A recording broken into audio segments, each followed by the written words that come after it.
नमस्ते मित्रों, मैं सौरभ कुमार आपके समक्ष हूँ। नई शिक्षा नीति आई तो तमाम भारतीयों ने नई खुशियाँ मनाई और मैं भी खामोश था। मैं यह सोचता था कि विद्वानों की कोई कमी नहीं है दिव्यांग समाज में। बहुत बड़े बड़े विद्वान हुए हैं, बहुत बड़े बड़े अगुवाई करता है, वो कुछ तो बोलेंगे, कुछ तो दिव्यांग के लिए करेंगे। लेकिन जब नहीं होता दिखा और कहीं से सकारात्मक आवाज नहीं उठी और 21वीं सदी का नारा है नॉलेज इज द पावर, तो मैंने ये समझा कि ये महाराज दिव्यांग समाज का पतन हो जाएगा और कोई बोलने वाला तो है नहीं। तो चले, अगर मैंने ज्ञान से दिव्यांग समाज के ज्ञान में प्रकाश आता है तो चलो दे देते हैं। चलिए अब दिव्यांग नई शिक्षा नीति की तरफ चलते हैं। सबसे पहला बात कि नई शिक्षा नीति 2020 जिसमें जीडीपी का 8% खर्च होना था, पूरे देश के जीडीपी का 8% खर्च होना है, था। अब ये कहेंगे है और था में क्या है, तो मैं आगे स्पष्ट करूंगा। उसमें दिव्यांग जिसका जीवन शिक्षा ही से आत्मनिर्भर बनेगा, वो कहीं है ही नहीं। जी हाँ, कहीं नहीं है। और नई शिक्षा नीति में कहा जाता है कि हम सभी वर्गों को ध्यान में रखते हुए, संज्ञान लेते हुए उस पर विचार करेंगे। इसमें अरबों रुपया जब लग गया तो ये शिक्षा नीति आज नीति क्यों है, कानून क्यों नहीं है, जो पूरे देश को चलाता है, भारतीय संवैधानिक व्यवस्था में चलता है, पूरे देश संवैधानिक व्यवस्था में चलता है। यह नीति क्यों है, यह कानून क्यों नहीं है?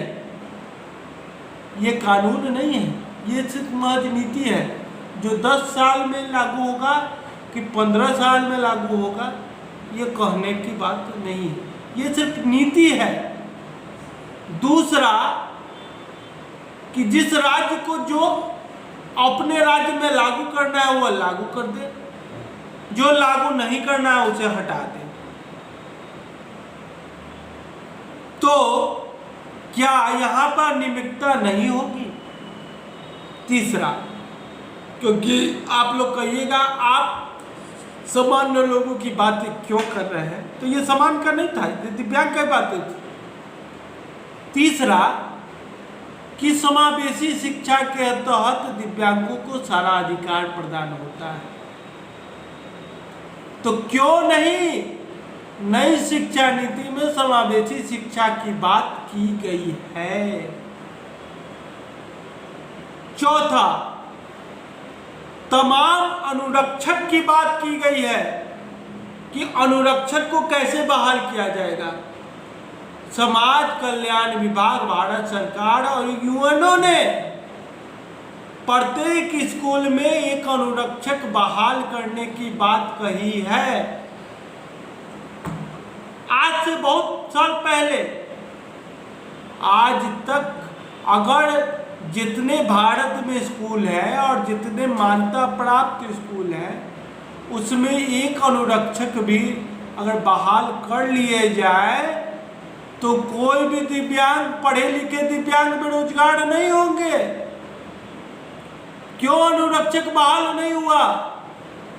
अब आ जाए किताब की नीति पर।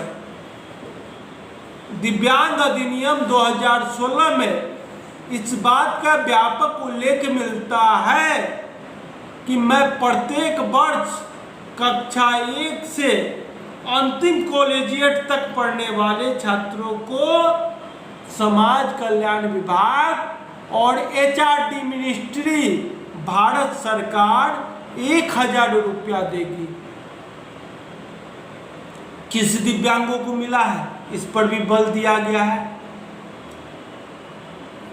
बहुत बड़े बड़े बात है। स्थानीय भाषा को लेकर स्थानीय मीडिया में तहलका मच गया कि मोदी सरकार ने एक मसौदा तैयार किया है कि स्थानीय भाषा में अब स्थानीय लोगों की पढ़ाई होगी। इसमें नया क्या है भाई? इसमें नया क्या है भाई? ये तो जब से नई शिक्षा नीति, क्या पुरानी शिक्षा नीति, उससे भी पुरानी शिक्षा नीति, और सबसे पहले जो शिक्षा नीति आई थी 1965 में, उसमें भी ये जिक्र था कि स्थानीय भाषा में लड़कों की पढ़ाई होगी। आप उसमें ये जिक्र करते कि जितने भी हिंदी मीडियम से पढ़ने वाले दिव्यांग छात्र हैं, क्योंकि दिव्यांग का तो आपने जिक्र ही नहीं किया है, उनकी नियुक्ति, चाहे जो मैं हिंदी से BEd और DEled किया, उनकी नियुक्ति अविलंब होगी। संस्कृत से जो पास आउट लड़के आज भी बैठे हुए हैं, दोनों पैर कटा हुआ है, लेकिन इस आस में बैठे हुए हैं कि संस्कृत विश्वविद्यालय में हमारी नियुक्ति होगी, और संस्कृत विश्वविद्यालय में 15 साल से नियुक्ति नहीं हुई है बिहार सरकार में। तो क्या हिंदी मातृभाषा है, संस्कृत मातृभाषा नहीं है? क्यों नहीं हुआ? ये कहा गया कि कक्षा 1 से लेकर 9 तक के बच्चों को, और कक्षा 9 में जब जाएगा तो भारत सरकार सभी लड़कों को, सभी लड़कियों को, दिव्यांग छात्रों को 9 क्लास में सम्मानित करने का कार्य करेगी, क्योंकि वो पढ़ाई को बाधित न करे।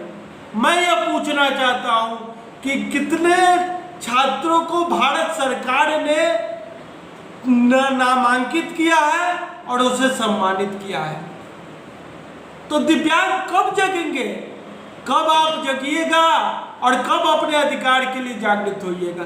तो ये नई शिक्षा नीति में सरकार को इतना बदलाव करने की आवश्यकता है, और मैं दिव्यांग समाज और भारत सरकार दोनों से अनुरोध करना चाहूँगा कि जब आप इस समाज को शिक्षा ही से वंचित कर देंगे और उनको संवैधानिक मर्यादा में रहने के लिए, संविधान को समझने के लिए, संविधान को जानने के लिए शिक्षित होना सबसे अत्यंत आवश्यक है, और वो शिक्षा के अधिकार से वंचित रह जाएगा तो क्या उसे अधिकार मिल पाएगा?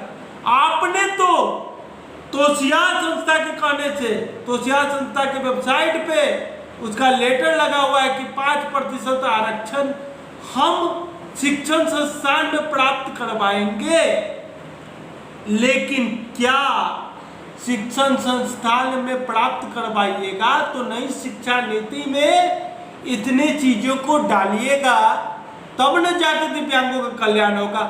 हम ये कहना चाहते हैं कि अनुरक्षक वाला जो बहाली निकला हुआ था नई शिक्षा नीति से पहले, अगर सिर्फ आप उसमें बहाली कर दे और जितने स्कूल को आपने भारत सरकार से मान्यता प्राप्त करवाया है और एक एक दिव्यांग को भी वो रख ले दिव्यांग शिक्षा के लिए, तो हमें नहीं लगता है कि भारत में कोई भी दिव्यांग शिक्षित, दिव्यांग बेरोजगार रहेंगे।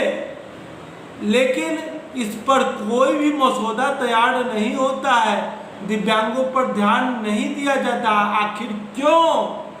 इसका जवाब दे हमें भारत सरकार। नमस्कार।